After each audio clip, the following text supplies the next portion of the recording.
People power. Power, power. Power, power. People power. NUP. Everywhere. Everywhere. NUP. Obanta andike na Luganda obana Luzungu.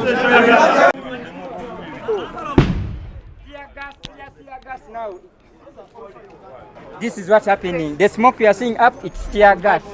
That's happening in my area.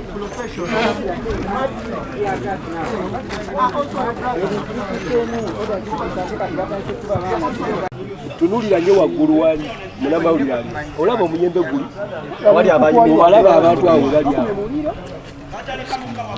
obusaamuko omukojewa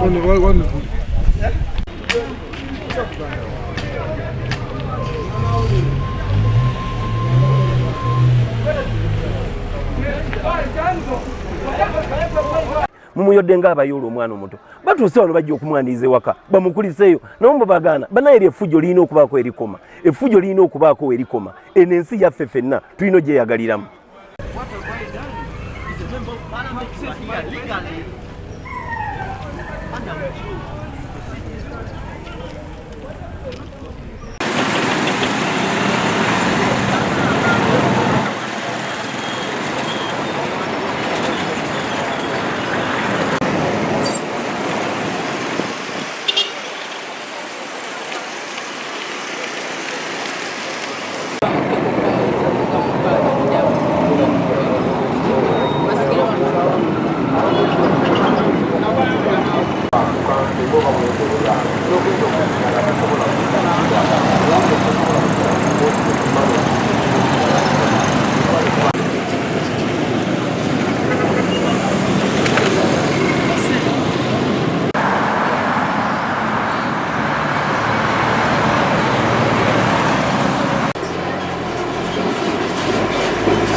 Emotoka za buli kika emamba ziri wano oshegeera ako katengo nefe tuli bagumu banga tumanyi kye twagala tebinagwa abapoyi katandika butandise yasizite wano okubawa embeere eriwo wano magere tetumanyi kiddako kuba kati batulemeseza otuuke omukulembeze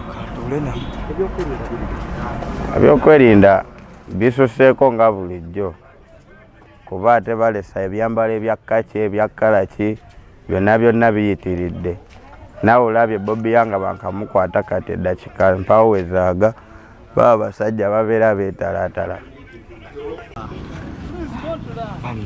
Toyagala kwogera ate oyimirira mu bifaananyi lasita tayagala kwogera okubuulirira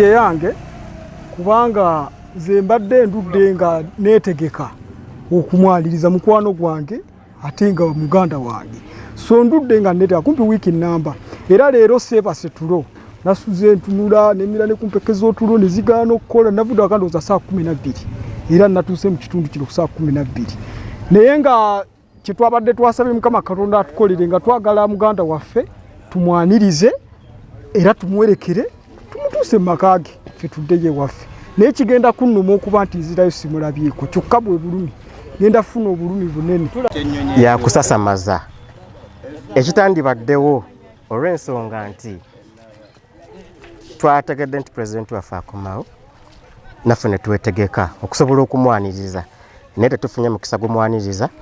Kati bamuyisizaawo kumpi speed bakutte mukwate kuva ku nnyonyi ne bamukwata ne bamuleeta ewuwe, newuwe tetukkirizibwa kukola ki kutuukayo kutuwa ku biki byajje bweru mawulire gatuleetedde, naye tetumanyi batunafuna omukisa okuddamu okumulabako oba bagendera kumuyiwako majje kumukuuma, so tetumanyi kigenda mu maaso, so tuli mu bweraliikirivu omuntu waffe embeera gy'alimu tetugimanyi nako wadde, twandibadde tusaana okumulabako naye tetusobose. So mukabia ngamwetali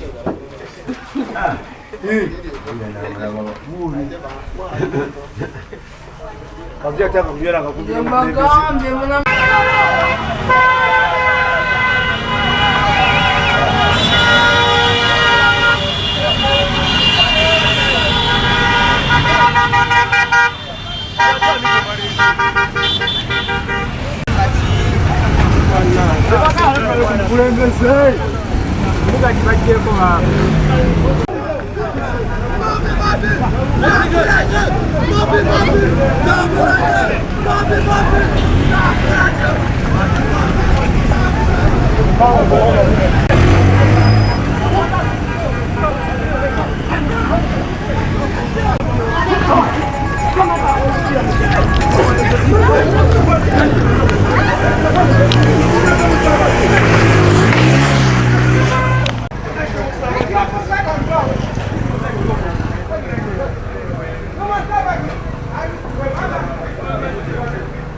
So are you from heaven? Heaven. Just push a member of I've been in this. Yes. Go back. Those are the fun.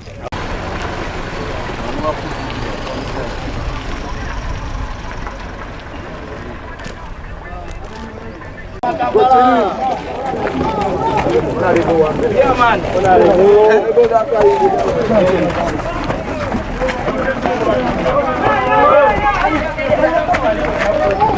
Bona bana badongo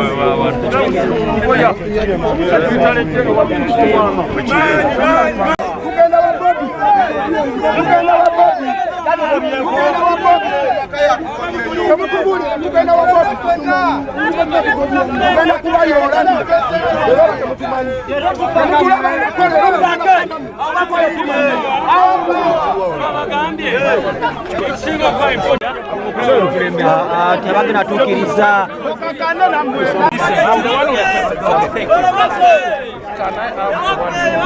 Yes. We have 8.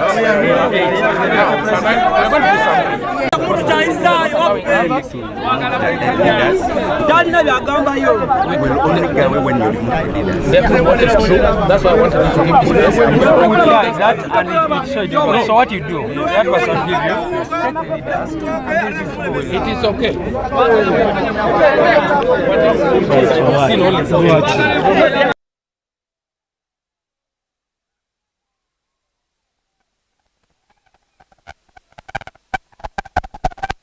Beeyisiza bwe bati abantu bano baali badde munda nekigwa naye kati situation eno gye bateekako yevaamu ebizibu byonna byonna.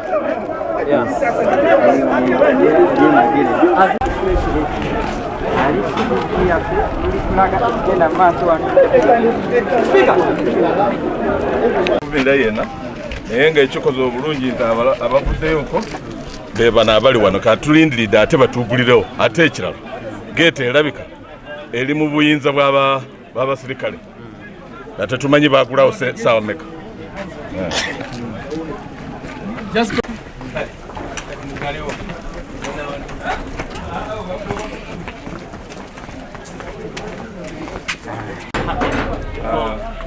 What happened immediately the plane landed? Guys blaming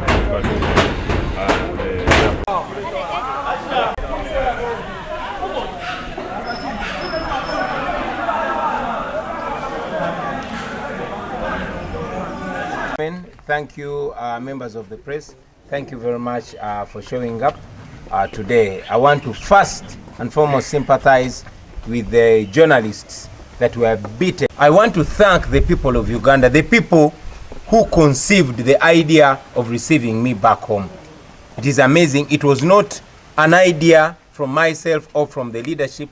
It's an idea that was generated on social media. I started seeing it and communicated with fellow leaders. We're all asking ourselves, but anyway, because we are people power, we, yielded to the desire of the people, and we announced the day that I was meant to return.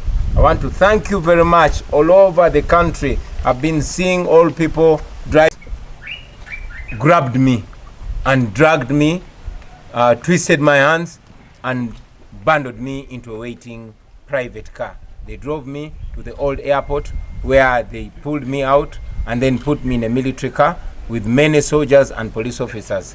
More than 15 people were packed in that car. It was very humiliating, it was very uncomfortable, but I'm glad I reached here. Along the way we passed very many people, wondering that shall never happen again. Reaching here at home, my security guard opened for us, but he was immediately grabbed by the goons that brought me, together with the police and military. He was beaten so bad, he was undressed, and they squeezed his private purse.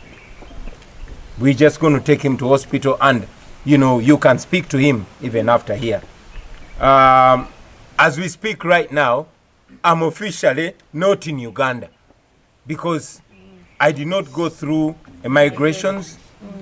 They picked me illegally, like you saw, and as we speak right now, I'm under house arrest because my house is. Ladies and gentlemen, like I said, in the coming days, we shall be addressing the nation on the way forward. The police.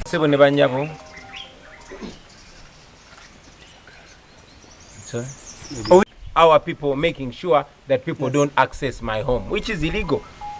When you go down there, my lower compound is surrounded by soldiers and the police illegally. But anyway, that's Museveni's government. Basebone aside olw'okutulugunyizibwa n'okutyobolebwa ku mutuuseko olwaleero nabe bannamawulire nga babakuba ne baasaayasaza kamera zaabwe. Omukubi waffe w'ebifaananyi gwe bayita Motive Kasaga bamukubye ne bamufuira pepper spray. Ekyo no tukivumirira naye bye tulwanyisa era bijja koma era tumanyi nti tekiridira kuba nate okutyobola bannamawulire nga bakola omulimu gwabwe. Njagala okwebaza ne sikwebaza mikwano gyaffe abawagizi baffe abaatandika ekirowoozo kino ekyokunnyaniriza. Kino tekyali kirowoozo kyange, tekyali kirowoozo ky'abakulembeze bannange, wabula kirowoozo kyatandikira mu abawagizi, kyatandikira ku social media ne mutandika okuwaga ne tulangirira olunaku lwe nino komawo. Ntuuse olwaleero entebe ku kisaawe ku ssaawa 4 ez'okumakya nga nzijidde ku nnyonyi ya Rwanda Air. Naye lubadde okutonya ku kisaawe bansise ku nnyonyi abasajja abambalidde mundu nga tebali mu uniform ya polisi wabula nga bambadde butaaga nga balinga abakola ku kisaawe. Ekyo nno kitujukize nti twalabye era ku social media nga batulaga nti babadde bawambye abakozi b'oku kisaawe ne babajjako amasimu abasirikale akabulijjo ne banvuga ne bantwala ku kisaawe ekikadde. Otuse ku kisaawe ekikadde ekyo ne banzijamu ne banza mmotoka y'amagye ne mutuula omwo abo abasajja abampambye n'abalala babadde nga 15 nga benyize mu kamotoka ako ka van. Emmotoka esimbuliddewo naye tuyise kukubeera nga abantu bakwatiridde ku side ne side, naye engeri emmotoka gyembaddemu gyebadde tinted ng'endabirwamu nzirugavu nga kizibu okutegeera oba nze ali omwo. Naye era ndowooza abantu bwe balabye kadenge ya poliisi ng'egenda okuba obugombe but mwavudde abavudde mu west abavudde mu east abavudde mu north nammwe abavudde mu central mbeebaza nnyo mwebale nnyo okutulaga mukwano mwebale tulaga bawagizi njagala okwebaza abakulembeze bannange abazze mu bungi ne bannona mwebale kundaga mukwano mwebale kundaga abaseruganda olutuuse no wano asikali wange olubadde okugulawo ne bamugwira abapoliisi n'amagye n'agavubuka agabadde n'emundu naye nga gali mu ngoye za bulijjo ne bamukubakuba era mugenda kufuna omukisa mwogereko naye bamugyemu engoye endala ne baziyuza ne bamunyiga ebitundu bye ebyekyama ekintu ekimenya amateeka era ekimutaasiza kwe kuteekako kamera ne tutandika omubanja nga tuli ku kamera kyebavuddeko ne bamuta saawa zino wetwogerera ndi musibe ndi under house arrest bansibidde waka era beetolodde amaka gange tiyagas gwe muwulira bakuba bantu bagezaako okujja okunkulisaayo emmanga eyo babakutte abasukka mu 3 pamwe muli ne honorable Charles Matovu ow'Ebusiro n'abalala bangi omuli ne bakansala ekyo nno tukivumirira saawa zino bakyali mukuba tiyagas gwe muwulira bwe bagira ne bamukuba kuba bagezaako okutiisatiisa abantu baleme kujja era mwebale kubeerayo mwebale kulaba kyetaagisa ne mutujukiza ffe abakulembeze temujjanga okwo nga obuvunaanyizibwa bwe mulaze ku mulundi guno nsaba mubulage ne ku bintu ebirala naffe abakulembeze olumu bwe tubanga ababongose mutuzuukuse kubanga tukolera mmwe era byetukola bikiikirira mmwe mwebale nnyo mwebale eddala basebo ne banyabo ku lwa Katonda n'ensi yange. That they don't camp at the airport for a whole week, we decided to give us a smooth welcome. Their smooth welcome included arresting more than 300 of our supporters and members.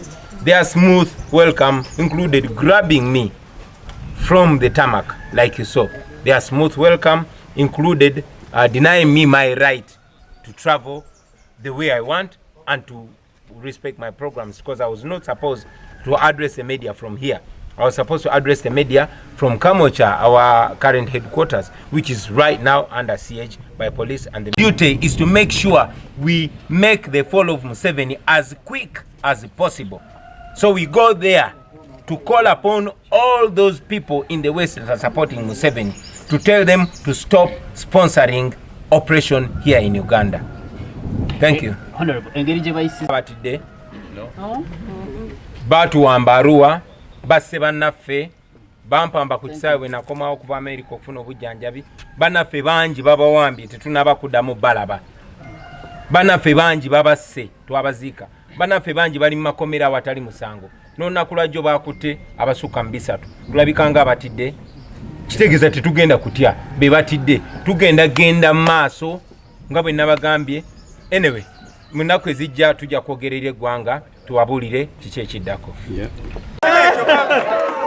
Ndirowooza nti mukiboine kyetukobako buliido bana basaada bakyamu twenda tukolagane tugemagane twena tubabinge kuba yirwakyo njogeza n'amagye nga bakozesa abavubuka batamuyimbadde byambalo sosobola gamba nti bapoliisi oba bamagye ne bamulaba enkwata gye bankute mulabye bakubye bannamawulire bwe batuuse wano ne bakuba omukumi wange ne bamwambulamu engoye ne bamunyiga obusajja n'ebirala ebifaanana bwe bityo kati bwe kibayita okwaniriza okulungi nsaba obategeeza nti saabasabye kunnyaniriza era sikwagala era ne wano baveewo kubanga bajjudde eri wansi pozi n'ekirala wambuziza. Let me first answer it in English. You asked me among the things what do we do when we go outside Uganda, among other things.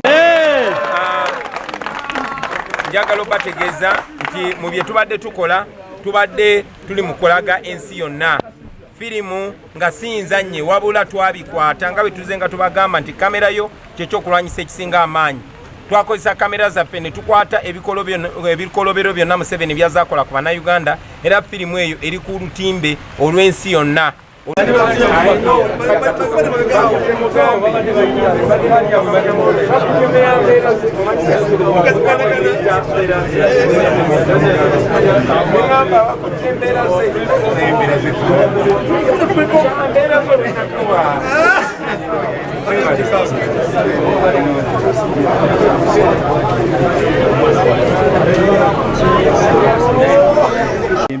Omusajja bamulese bulese bamusuula eno kwagala oba akyali mulamu oba mulamu baali atya naye batigeti bagigadde bali bakuba abantu okufaako obufi ensi weetuuse bannange bantu bukkirize mu Museveni kkiriza Mukulu Kyagulanyi akulembere eggwanga lye ati bulira bannange kiki ekigenda mu maaso